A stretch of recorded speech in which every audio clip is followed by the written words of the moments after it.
This is the Pierre Berton Show. Bruce Lee, Mandarin Superstar, production 1892, a recording December 9th, 1971, in Hong Kong.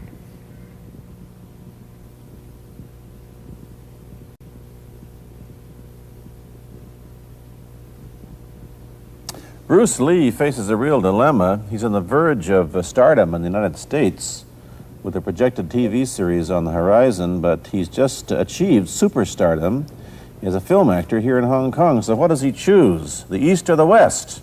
It's a kind of problem that most budding movie actors would welcome. It's the Pierre Berton Show, the program that comes to you from the major capitals of the world. This edition comes to you from Hong Kong. And Pierre's guest is the man who taught karate, judo, and Chinese boxing to James Garner, Steve McQueen, Lee Marvin, and James Coburn. The newest Mandarin superstar, known in the West for his appearances in Batman, The Green Hornet, Ironside, and Longstreet. His name is Bruce Lee, and he doesn't even speak Mandarin. And here's Pierre. Well, how can you play in Mandarin movies if you don't even speak Mandarin? How do you do that? Well, first of all, I speak only Cantonese. Yeah. So, I mean, there is quite a difference as far as pronunciation and things like that go. So somebody else's voice is used, right? Definitely, definitely. You just make the words. Doesn't that sound strange when you go to the movies, especially in Hong Kong, in your own town, and you see yourself with somebody else's voice? Well, not really, you see, because most of the Mandarin pictures done here are dubbed anyway. They're dubbed anyway? Anyway. I mean, disregard. I mean, they shoot without sound. So it doesn't, make any difference. So your lips never quite make the right words, do they? Well, that's where the difficulty lies, you see. I mean, in order to, because the Cantonese have a different way of saying things, different from the Mandarin. Yeah. So I have to find like something similar to that and keep a kind of a feeling going behind that. Something that matching the Mandarin deal. Like the old silent days. Complicated? Like the old silent days. But I gather in the movies made here, the dialogue is pretty stilted anyway. Yeah, I agree with you. I mean, see, to me, a motion picture is motion. Yeah. I mean, you got to keep the dialogue down to the minimum. Did you look at many Mandarin movies before you started playing in the first one? Yes. What did you think of them when you saw them? Quality-wise, I mean, I have to admit that it's not quite up to the standard. However, it is growing, and it is getting higher and higher and going toward that standard, that what I would term quality. They say the secret of your success in that movie, The Big Boss, which was such a success, you rocketed you to stardom in Asia, was that you did your own fighting. As an expert in the various martial arts in China, what did you think of the fighting that you saw in the movies that you studied before you became a star? Well, I mean, definitely in the beginning, I had no intention or whatsoever that what I was practicing and what I'm still practicing now would lead to this to begin with. But martial art has a very, very deep meaning as far as my life is concerned, because as an actor, as a martial artist, as a human being, all these I have learned from martial art. Maybe for our audience who doesn't know what it means, you might explain exactly what you mean by martial art. Right. Martial art include all the combative arts like karate or karate, judo, Chinese kung fu or Chinese boxing, whatever you call it. All those. You see, like Aikido, Korean, I can go on and on and on. But it's a combative form of fighting. I mean, it's not, some of them became sport, but some of them are still not. I mean, they use, for instance, kicking to the groin, jabbing fingers at the eyes, and things like that. No wonder you're successful in the Chinese movies. They're full of this kind of action anyway. They needed a guy like you could... Violence, man. So you didn't have to use a double when you moved into the motion picture world here. You did it all yourself. Right. Can you break 5 or 6 pieces of wood with your hand or your foot? I'll probably break my hand and foot. But tell me a little bit... you set up a school in Hollywood, didn't you, for people like James Garner and Steve McQueen and the others? Yes. Why would they want to learn Chinese martial art? Because of a movie role? Not really. I mean, most of them, you see, to me, at least the way that when I teach it, all type of knowledge ultimately means self-knowledge. So therefore, they are coming in to, and ask me to teach them not so much of how to defend themselves or how to do somebody in. Rather, they want to learn to express themselves through some movement, be it anger, be it determination, or whatsoever. So in other words, what I'm saying, therefore, is that he is paying me to show him in combative form the art of expressing the human body. Which is acting, in a sense, isn't it? Well... Or it would be a useful tool for an actor to have. It's... it might sound too philosophical, but it's unacting acting or acting unacting, if you... You've lost me. I have, right? So what I'm saying, actually, you see, it's a combination of both.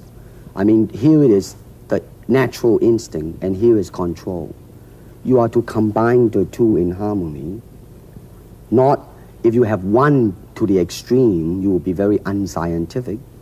If you have another to the extreme, you become all of a sudden a mechanical man, no longer a human being. So it is a successful combination of both. So therefore, it is not only, so therefore it's not pure naturalness or unnaturalness. The ideal is unnatural naturalness or natural unnaturalness. Yin yang, eh? Right, man, that's it. One of your students, James Coburn, played in a movie called Iron Man Flint, in which he used karate. Is that what he learned from you? He learned it after. Oh, he went yeah. After he played in Iron Man. Right. You see, actually, I do not teach, karate because I do not believe in styles anymore. I do not believe that there is such thing as like Chinese way of fighting or the Japanese way of fighting or whatever way of fighting, because unless human beings have 3 arms and 4 legs, we will have a different form of fighting. But basically, we have only 2 hands and 2 feet. So styles tends to not only separate man, because they have their own doctrines, and then the doctrine became the gospel truth, that you cannot change,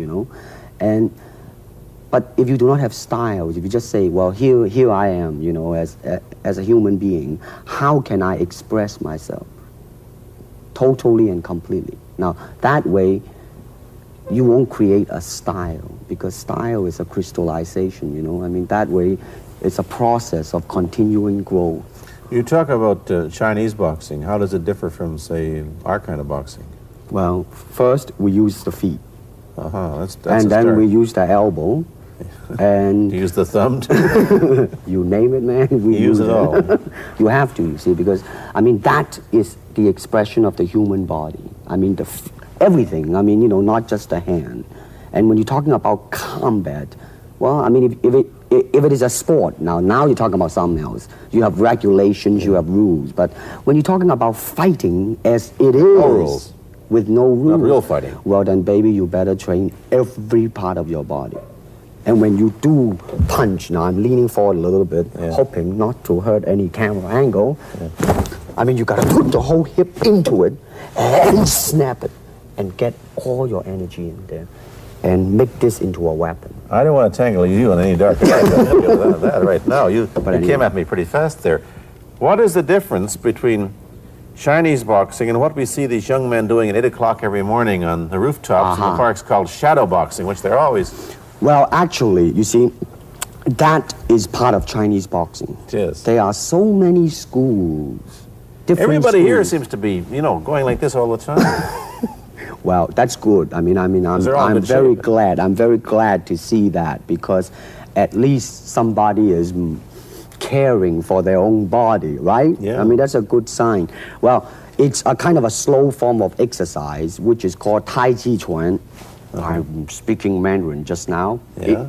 Cantonese, Tai Chi Chuan, okay? I see. And it's more of an exercise for the elderly, not so much for the young. Give me a demonstration. Show me. Can you do a little bit of it? Just so the hand-wise is very slow. Oh, is it? and you push it out, but all the time you are keeping the continuity going. Bending, stretching, everything. You know, suppose, you know, I mean, you just keep it moving. It's like a ballet dancer there. Yeah, it is. I mean, to them, you see, the idea is running water never grows stale. So you got to just keep on flowing. Of all your students, famous, James Garner, Steve McQueen, Lee Marvin, James Coburn, Roman Polanski, which was the best, who adapted best to this Oriental form of exercise and defense? Well, depending, okay? Now, as a fighter, Steve McQueen, now, he is good in that department because that son of a gun got the toughness in him. Yeah. I mean, see it on the screen. I mean, he would say, all right, baby, here I am, man. Mm-hmm. You know, and he'll do it. Yeah. Now, James Coburn is a peace-loving man. Yeah, I met him. Right? I mean, you've met him. I mean, he's really, really nice. I mean, super mellow and all that. I mean, you know, I mean, now, he appreciates the philosophical part of it. Therefore, his understanding of it is deeper than Steve. So it's really hard to say. You see what I'm saying now? I see. I mean, it's different. So that's, I mean, depending on what you see in it. Interesting that we don't, in our world, and haven't since the days of the Greeks who did, combine philosophy and art with sport. But quite clearly, the Oriental attitude is that the three are facets of the same things. Man, listen, you see, really, to me, okay, to me, ultimately, martial art means honestly expressing yourself. Now, it is very difficult to do. I mean, it is easy for me to put on a show and be cocky and be flooded with a cocky feeling and then feel like pretty cool and all that. Or I can make all kinds of phony things, you see what I mean? Blinded by it. Or I can show you some really fancy movement. But to express oneself honestly, not lying to oneself, and to express myself honestly, now that, my friend, is very hard to do. And you have to train. You have to keep your reflexes so that when you want it, it's there. When you want to move, you're moving. And when you move, you are determined to move. Not taking 1 inch, not anything less than that. If I want to punch, I'm going to do it, man, and I'm going to do it, you see. So, I mean, so that is the type of thing you have to train yourself into it, to become one with the, you think? Yeah, this is very un-Western, this attitude. I want to ask you about your movie and TV career, but first we'll take a break. Then I'll be back with Bruce Lee. I've been talking to Bruce Lee mainly about the Chinese martial arts, which include things like Chinese boxing, karate, and judo, which is what he taught when he was in Hollywood. After he left the University of Washington, where he studied, of all things, philosophy, if you can believe that. He did, but that, perhaps you understand why the two go together from the first half of this program. And you can perhaps understand how he got into films. He knew a lot of actors, but I'm told that you got the job on the Green Hornet, where you played Cato the chauffeur, mainly because you're the only Chinese-looking guy who could pronounce the name of the leading character, Britt Reed. I meant that as a joke, of course. And it's a heck of a name, man. Yeah. I mean, every time I said it at that time, I was super conscious. I mean, really now, that's another interesting thing, huh? Let's say if you learn to speak Chinese. Yeah. And it's very, I mean, it's not difficult to learn and speak the word. The hard thing, the difficult thing, it's behind what is the meaning, what brought on the expression and feelings behind those words. Like when I first arrived in the United States, and I look at a Caucasian, and I really would not know whether he was putting me on or is he really angry, because we have different way of reacting to it. See, those are the difficult things, you see. It's almost as if you came upon a strange race where a smile didn't mean what it does to us. In fact, a smile doesn't always mean the same, does it? Of course not. Yeah, I just thought of that. Tell me about the big break when you played in Longstreet. I must tell the audience that Bruce Lee had a bit part or a supporting role in the Longstreet series, and this had an enormous effect on the audience. What was it? Well, you see, the title of that particular episode of Longstreet is called The Way of the Intercepting Fist. Now, I think the successful ingredient in it was because I was being Bruce Lee. Yourself. Myself, right. And did that part, just express myself, like I say, honestly express myself at that time. And because of that, I brought, favorable mentioning in like New York Times, which says like the Chinaman, who incidentally came off quite convincingly enough to earn himself a television series, and so on and so on and so forth. Can you remember the lines by Sterling Siliphant, the key lines? He's one of my students, you know that? Was he too? Yes. You've had everybody as your student. But you read, there were some lines that expressed your philosophy. I don't know if you remember them or not. Oh, I remember that. I Let's said, hear. This is what it is, okay? You're talking to Longstreet, played by James Francesca. I said, empty your mind. Be formless, shapeless, like water. Now you put water into a cup, it becomes the cup. You put water into a bottle, it becomes the bottle. You put it in a teapot, it becomes the teapot. Now water can flow or it can crash. Be water, my friend.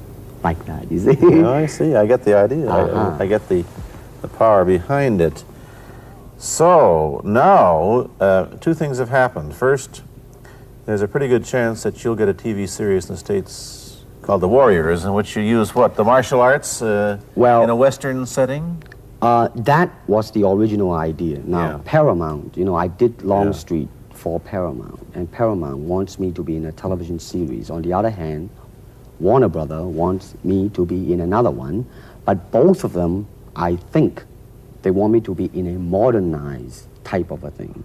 And they think that Western idea is out. Whereas you want to do the Western, eh? I want, because you see, I mean, how else can you justify all these punching and kicking and violence except in that period of the West? I mean, in nowadays, I mean, you don't go around on the street kicking people or punching people. Because if you do, that's it. I mean, I don't care how good you are, But this is true also of the Chinese dramas, which are mainly costume dramas. And they're all full of blood and gore over here. You mean here? Yeah. Well, unfortunately, you see, I hope that the picture I am in would either explain why the violence was done, whether right or wrong or whatnot. But unfortunately, pictures, most of them here, are done mainly just for the sake of violence. You know what I mean? Like, fighting for 30 minutes, get stabbed 50 times. Well, I'm fascinated. Let me give you your microphone back. I'm fascinated that you came back. I am a martial artist. You came back to Hong Kong on the verge of success in Hollywood and full of it. And suddenly, on the strength of one picture, you become a superstar. Everybody knows you. You have to change your phone number. You get mobbed in the streets. Now, what are you going to do? Are you going to be able to live in both worlds? Are you going to be a superstar here, or one in the States, or both? Well, let me say this. First of all, the word superstar really turned me off, and I'll tell you why. Because the word star, man, it's an illusion. It's something what the public calls you. You should look upon oneself as an actor, man. I mean, you would be very pleased if somebody say, hey, man, you are a super actor. It is much better than, superstar. Yeah, therefore, you've got to admit that you are a superstar. You're not going to, if you're going to give me the truth. I'm honestly saying this, okay? Yes, I have been very successful. Yeah. Okay? But I think the word star I do not look upon myself as a star. I really don't. I mean, believe me, man, when I say it. I mean, I'm not saying it because well, what are you going to do? Let's get back to the question. Okay. Are you going to stay in Hong Kong and be famous? Or are you going to go to the United States and be famous? Or are you going to try and eat your cake and have it too? I am going to do both because, you see, I have already made up my mind that in the United States, I think something about the Oriental, the true Oriental should be shown. Hollywood sure as heck hasn't. You better believe it, man. I mean, it's always that pigtail and bouncing around, chop, with the eyes slant and all that. And I think that's very, very out of Is it true that you were the first job you had was being cast as Charlie Chan's number one boy? Yeah, number one son, yeah. No, They never made a movie. No. They were going to make it into like a new Chinese James Bond type of a thing. Now that, you know, the old man Chan is dead, Charlie is dead, and his son is carrying on. But they didn't do that. No. Batman came along, you see, because, and then everything was started to be going into that, you know, that kind of which you were in. But by the way, I did a really terrible job in that, I have to say. Really? You didn't like yourself? I didn't see it. Let me ask you, however, about the problems that you face as a Chinese hero in an American series. Have people come up in the industry and said, well, we don't know how the audience are going to take a non-American? Well, such question has been raised. In fact, it is being discussed, and that is why The Warrior is not going to be on. I see. You see, because unfortunately, such thing does exist in this world, you see, like, I don't know, certain part of the country, right? Where, like, they think that business-wise, it's a risk. And I don't blame them, I mean, in the same way, it's like in Hong Kong, if a foreigner come and became a star, if I were the man with the money, I probably would have my own worry of whether or not the acceptance would be there. But that's all right, because if you honestly express yourself, it doesn't matter, see? Because are you, how about the other side of the coin? Is it possible that you are, I mean, you're fairly hip and fairly Americanized. Are you too Western for Oriental audiences, do you think? Oh, man, like, how? I have been criticized for that. You have, eh? Oh, yes, definitely. So. Well, let me say this. When I do the Chinese film, I'll try my best not to be as American as I, you know, have been adjusted to for the last 12 years in the States. But when I go back to the States, it seems to be the other way around. You know what I mean? You're too exotic, eh? Yeah, man. I mean, they're trying to get me to do too many things that are really for the sake of being exotic. You understand what I'm trying to say? Oh, sure. So it's really, I mean, it's when you live in both worlds, it brings its problems as well as its advantages, and you've got both. Time to go to a commercial. I'll be back in a moment with Bruce Lee. Let me ask you whether the change in attitude on the part of the Nixon administration towards China has helped your chances of starring in an American TV series. Well, first of all, this happened before that. Yeah. But I do think that things of Chinese will be quite interesting for the next few years. I mean, not that I'm politically, you know, inclining toward anything. You know, I understand that. I'm just wondering. But I mean, once the opening of China, you know, I mean, that it will bring more understanding. Yeah. More things that are, hey, like different, you know? And maybe in the contrast of comparison, some new thing might grow. So therefore, I mean, it's a very rich period to be in. I mean, like, if I were born, let's say, 40 years ago. Yeah. If I have a thought in my mind, I said, boy, I'm gonna star in a movie or star in a television series in America. Well, that might be a vague dream, but I think right now, maybe, man. You still think of yourself Chinese, or do you ever think of yourself as North American? You know what I want to think of myself? As a human being. Because, I mean, I don't want to sound like, you know, as Confucius say, but under the sky, under the heaven, man, there is but one family. It just so happened, man, that people are different. Okay, we got to go. Thank you, Bruce Lee, for coming here. Thank you for Pierre. watching. Thank you. You've been watching Bruce Lee on The Pierre Berton Show, a half-hour program of conversation, opinion, and debate. This is Bernard Cowan speaking.